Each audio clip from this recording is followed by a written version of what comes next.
Hello, I'm Andrew Salmon, and this behind me is the Imjin River. We're standing on the north bank. I'm looking north and you're facing south. Now, if we'd been standing on this spot on the night of 22nd of April 1951, we wouldn't have been dressed like this.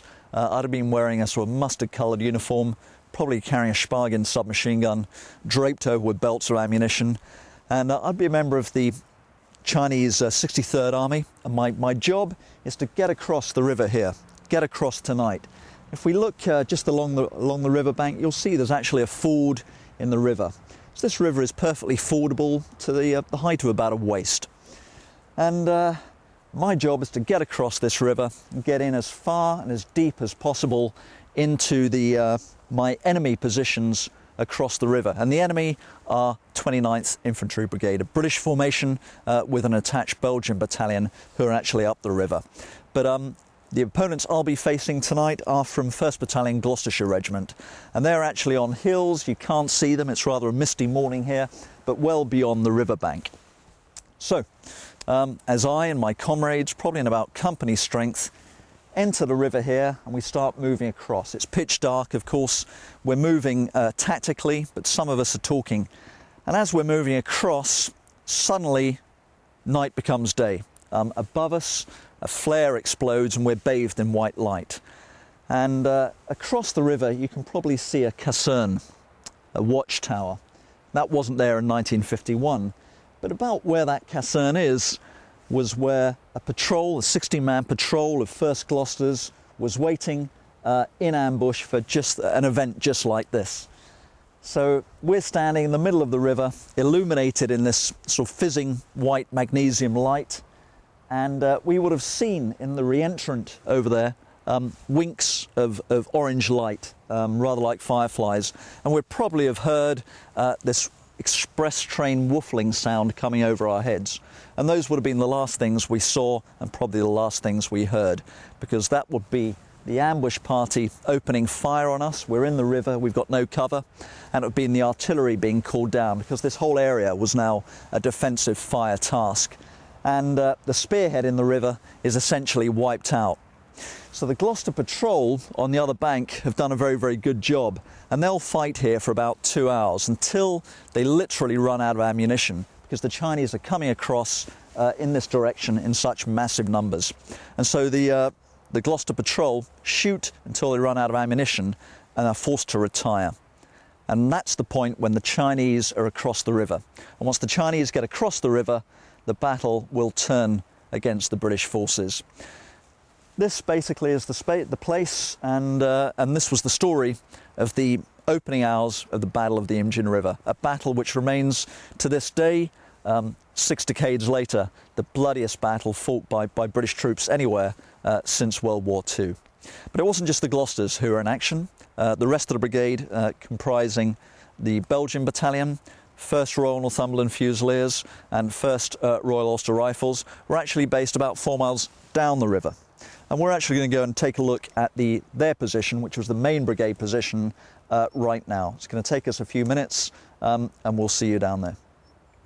Hello again. Well, here we are in the head of the main brigade position on Route 11, which was where the Fusiliers and the Royal Ulster Rifles were deployed. And pretty much where we're standing, right here, was the artillery position, where 4-5 Field Regiment were firing over the heads of the hills behind me. And the hill in the background, the river, the Imjin River, is beyond these hills, was held by the Fusiliers. And we can't see them in the mist, but there are other hills. There are other hills slightly further down, were also held by the Fusiliers. Many of these were overrun on the first night of battle. We're getting a lot of noise interference. This is a pretty busy road even today, and then, as now, Korean villages heavily inhabited by dogs. This position in front of us was overrun in the early hours of the morning, leaving the artillery, which was right here, completely exposed. And this is where one of the most famous events of the battle took place. Frank, can we focus in? This is Lieutenant George Truell firing his 25-pounder gun over open sights into Chinese attacking from this hill, which you can see right here. One of the most desperate moments of the battle. And Truel managed to actually hold off the Chinese and get his guns away and to safety. The picture is actually pretty accurate. You can see that the contours, the hills, are really quite accurate, quite correct. The main problem with this picture, of course, is the fighting took place, as did most of the Imjin fighting, in the hours of darkness, not daylight. I should also add that George Truel was the guy who gave me this tie, this 4-5 Field Regiment necktie. Where was the rest of the brigade? If we look up on this side, you can actually see the road, Route 11. It wasn't paved at the time, it was just a dirt track. And the hills up here were taken by the Royal Ulster Rifles. And moving around again, the hills on the other side of the valley, which are up here, were held by the Royal Northumberland Fusiliers. And we're now facing down valley south. I'm looking north. So what had happened to the brigade after the first night of battle is their line along the river had been pushed back around this roadhead.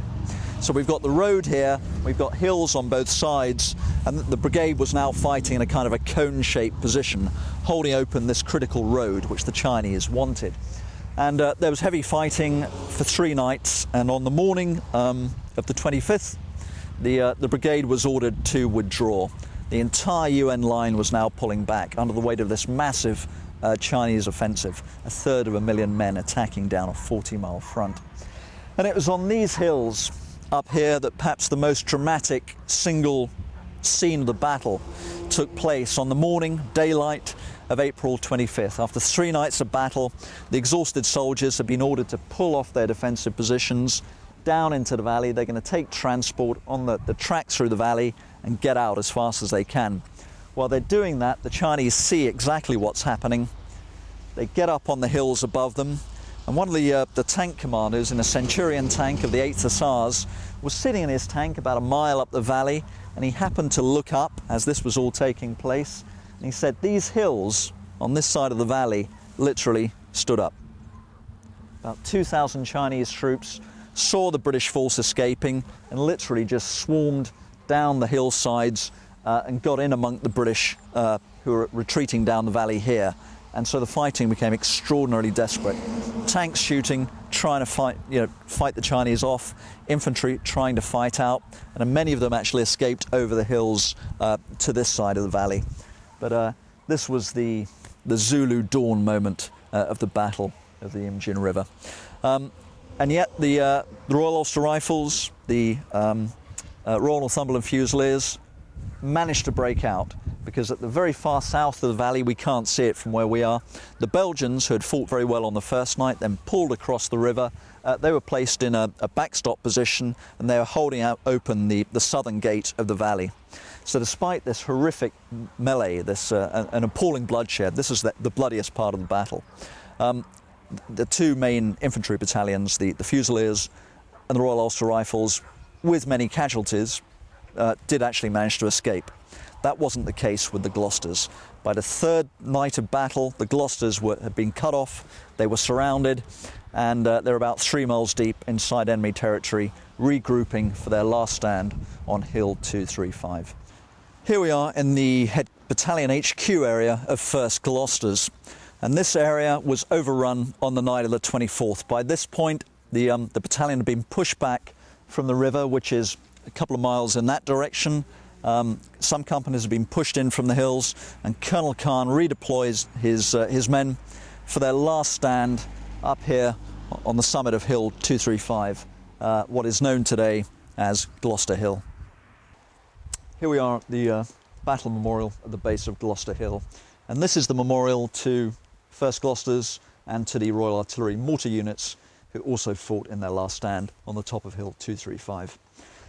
Speaking more broadly, it's also the memorial to every member of 29th Brigade who fought in the Battle of the Imjin River. And speaking more broadly again, this is the de facto memorial to all British soldiers who fought in the Korean War.